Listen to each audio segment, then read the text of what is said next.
ಹೇಗಿದೆ Israel Iran war? Gulf ರಾಷ್ಟ್ರಗಳಲ್ಲಿ ಎಲ್ಲೆಲ್ಲಿ ದಾಳಿ? ಭಾರತಕ್ಕೆ ಬೆಲೆ ಏರಿಕೆ ಬಿಸಿ ಹೇಗಿದೆ? ಇದು ಮಹಾಯುದ್ಧ ಡೇ 10 ಸ್ಟೋರಿ.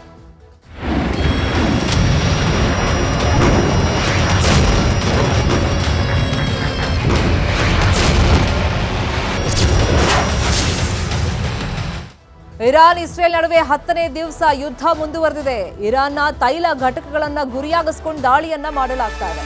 ತೆಹರಾನ್ನ 5 ತೈಲ ಘಟಕಗಳ ಮೇಲೆ ಕ್ಷಿಪಣಿ ದಾಳಿಯನ್ನ ನಡೆಸಲಾಗಿದೆ. ಇಸ್ರೇಲ್ ಅಮೆರಿಕ ದಾಳಿಗೆ ಇರಾನ್ ಧಗ ಧಗ ಅಂತ ಹೊತ್ತಿ ಉರಿತಾ ಇದೆ. ಆದರೂ ಕೂಡ ತನ್ನ ಪ್ರತಿದಾಳಿಯನ್ನ ಮುಂದುವರಿಸೋದನ್ನ ನಿಲ್ಲಿಸಿಲ್ಲ ಇರಾನ್.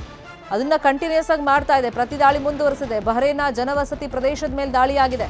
ಮಕ್ಕಳು ಸೇರಿದಂತೆ 35ಕ್ಕೂ ಅಧಿಕ ಜನ ಸಾವನ್ನಪ್ಪಿದ್ದಾರೆ. ರಾಯಭಾರ ಕಚೇರಿ ತೊರೆಯುತ್ತಾ ಇದ್ದಾರೆ ಅಮೆರಿಕದ ಸಿಬ್ಬಂದಿ. ಇರಾನ್ ಮೇಲೆ ದಾಳಿ ತೀವ್ರಗೊಳಿಸುವಂತ ಎಚ್ಚರಿಕೆಯನ್ನ ನೀಡಲಾಗಿದೆ. ಸದ್ಯಕ್ಕೆ ಕೊಲ್ಲಿ ದೇಶಗಳಲ್ಲಿ ವಿಮಾನಯಾನವನ್ನ ಸ್ಥಗಿತ ಮಾಡಲಾಗಿದೆ. ಬಹರೇನ್ನ ಜನವಸತಿ ಪ್ರದೇಶದ ಮೇಲೆ ದಾಳಿಯಾಗಿದೆ. ನಾಗರಿಕರು ಸಾವನ್ನಪ್ತಾ ಇದ್ದಾರೆ. ಮಕ್ಕಳು ಸೇರಿದಂತೆ 35ಕ್ಕೂ ಅಧಿಕ ಜನ ಸಾವನ್ನಪ್ಪಿದ್ದಾರೆ. ಇವತ್ತು 10ನೇ ದಿವಸ. ಇವತ್ತು ಕೂಡ ಯುದ್ಧ ಮುಂದುವರೆದಿದೆ. ಇನ್ನು ಅಮೆರಿಕ ಸಿಬ್ಬಂದಿ ರಾಯಭಾರ ಕಚೇರಿಯನ್ನ ತೊರೆದು ಹೋಗ್ತಾ ಇದ್ದಾರೆ. ಇನ್ನೊಂದು ಕಡೆ ಇರಾನ್ ಮೇಲೆ ತೀವ್ರ ರೀತಿಯಲ್ಲಿ ದಾಳಿ ನಡೆಸುವಂತ ಎಚ್ಚರಿಕೆಯನ್ನ ಪ್ರತಿದಿನ ನೀಡಲಾಗ್ತಾ ಇದೆ. ಆದರೆ ಪ್ರತಿ ದಾಳಿಯನ್ನ ಇರಾನ್ ಮುಂದುವರಿಸಿಕೊಂಡು ಹೋಗ್ತಾ ಇದೆ. ಅಂದ್ರೆ ತನ್ನ ನೆರೆಯ ದೇಶಗಳ ಮೇಲೆ ಅಟ್ಯಾಕ್ ಅನ್ನ ಇರಾನ್ ಮುಂದುವರಿಸಿದೆ. ಇರಾನ್ನ ತೈಲ ಘಟಕಗಳನ್ನ ಗುರಿಯಾಗಿಸಿಕೊಂಡು ದಾಳಿಯನ್ನ ಇಸ್ರೇಲ್ ಮತ್ತೆ ಅಮೆರಿಕ ಮುಂದುವರಿಸಿಕೊಂಡು ಹೋಗ್ತಾ ಇದೆ.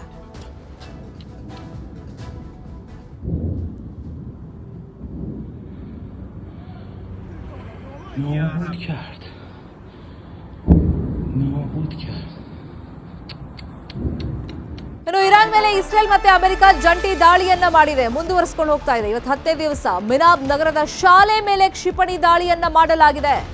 ಮಿನಾಬ್ ವಸತಿ ಪ್ರದೇಶಗಳ ಮೇಲೂ ಕೂಡ ಅಟ್ಯಾಕ್ ಅನ್ನ ಮಾಡಲಾಗಿದೆ. ಬಟ್ ಈ ದಾಳಿಯಲ್ಲಿ ಎಷ್ಟು ಸಾವು ನೋವಾಗಿದೆ ಅಂತೇಳಿ ಪರ್ಟಿಕ್ಯುಲರ್ ಆಗಿ ಇನ್ನಷ್ಟೇ ಮಾಹಿತಿ ಅಥವಾ ವರದಿ ಸಿಗಬೇಕಾಗಿದೆ.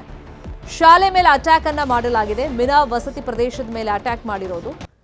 ಮತ್ತೆ ಮಿನಾಬ್ ನಗರದಲ್ಲಿರುವಂತಹ ಶಾಲೆ ಮೇಲೂ ಕೂಡ ಕ್ಷಿಪಣಿ ದಾಳಿಯಾಗಿದೆ. ಆ ಸಂದರ್ಭದಲ್ಲಿ ಶಾಲೆಯಲ್ಲಿ ಮಕ್ಕಳು ಇದ್ರ ಸಾವು ನೋವಿನ ಬಗ್ಗೆ ಇನ್ನಷ್ಟೇ ವರದಿ ಆಗಬೇಕಾಗಿದೆ. ಆ ದೃಶ್ಯವನ್ನ ಗಮನಿಸ್ತಾ ಇದ್ದೀವಿ. ಮಿನಾಬ್ ನಗರದ ಮೇಲೆ ಕ್ಷಿಪಣಿ ದಾಳಿ ಹೆಂಗೆ ಜಂಟಿಯಾಗಿ ಅಮೆರಿಕ ಇಸ್ರೇಲ್ ನಡೆಸಿದೆ ಅಂತ ಹೇಳಿ ಇರಾನ್ ಮೇಲೆ.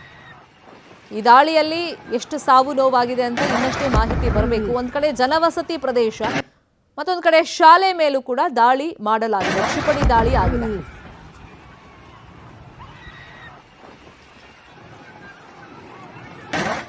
ಇದಕ್ಕೆ ಪ್ರತೀಕಾರವಾಗಿ ಬಹ್ರೇನ್ ಮೇಲೆ ಇರಾನ್ನಿಂದ ಮತ್ತಷ್ಟು ಅಟ್ಯಾಕ್ ಆಗ್ತಾ ಇದೆ. ಬಹ್ರೇನ್ನ ಅತಿ ದೊಡ್ಡ ತೈಲ ಸಂಸ್ಕರಣಾ ಘಟಕದ ಮೇಲೆ ದಾಳಿಯನ್ನ ಮಾಡಲಾಗಿದೆ. ತೈಲ ಸಂಸ್ಕರಣಾ ಘಟಕದ ಮೇಲೆ ಡ್ರೋನ್ ದಾಳಿಯನ್ನ ಮಾಡಲಾಗಿದೆ. ತೈಲ ಸಂಸ್ಕರಣಾಗಾರ ಸುತ್ತ ದಟ್ಟ ಹೊಗೆ ಈಗ ಆವರಿಸಿಕೊಂಡ್ಬಿಟ್ಟಿದೆ.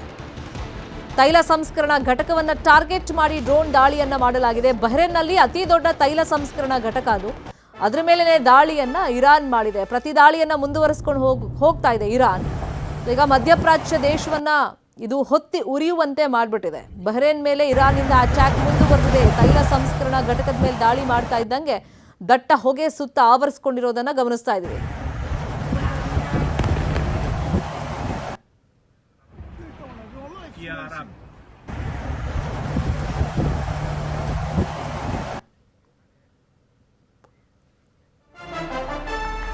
ಇರಾನ್ನ ಸುಪ್ರೀಂ ಲೀಡರ್ ಆಗಿ ಮುಸ್ತಾಬಾ ಖಮೇನಿ ಆಯ್ಕೆ ಆಗಿದ್ದಾರೆ. ಈ ಆಯ್ಕೆ ಪ್ರಕ್ರಿಯೆಯಲ್ಲಿ ನಮ್ಮನ್ನು ಪರಿಗಣಿಸಬೇಕು, ನಾವು ಹೇಳ್ದವ್ರನ್ನೇ ನಾಯಕನನ್ನಾಗಿ ಆಯ್ಕೆ ಮಾಡಬೇಕು ಅಂತೆಲ್ಲ ಅಮೆರಿಕ ಕಂಡೀಷನ್ ಅನ್ನ ಹಾಕಿತ್ತು. ಅಥವಾ ಅದಕ್ಕೆ ವಿರುದ್ಧವಾಗಿ ನೀವೇನಾದರೂ ಆಯ್ಕೆ ಮಾಡಿದ್ರೆ ಅವರನ್ನು ನಾವು ಸಾಯಿಸ್ಬಿಡ್ತೀವಿ, ಅವ್ರ ಮೇಲೆ ಅಟ್ಯಾಕ್ ಆಗುತ್ತೆ ಅಂತ ಅಮೆರಿಕ ಓಪನ್ ಆಗಿ ಹೇಳಿತ್ತು. ಈ ವಿರೋಧದ ಮಧ್ಯದಲ್ಲೂ ಕೂಡ ಮುಸ್ತಾಬಾ ಖಮೇನಿ ಆಯ್ಕೆ ಆಗಿದ್ದಾರೆ.